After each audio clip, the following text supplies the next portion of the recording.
Nasikia wengine wakisema ati wamenona sababu wamekula mandizi. Wewe ulikula mandizi na ni mashamba ya Ruaraka ulikula. Mashamba ya Wakenya, watoto wa shule ya Kenya ndio inakunonesha, sio mandizi. Ama simulikuwa hii tu Kenya wakikula mashamba ya Ruaraka? Simulikuwa hii Kenya wakiua watu wanatupa kwa mto Yala?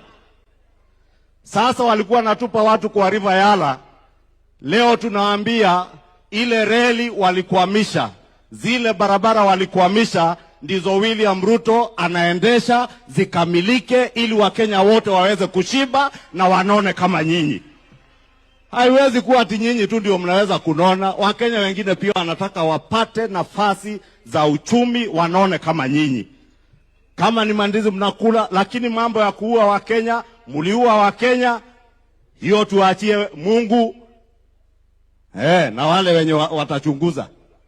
Sababu hakuna Mkenya, and I want to say here, Your Excellency, no child, and I would have expected many of the civil society groupings that are speaking today, I would have expected that the issues they would be raising is the issues of femicide and the killing of young, innocent university students who are being murdered left, right, and center because they have been impregnated by political leaders. Then they are killed.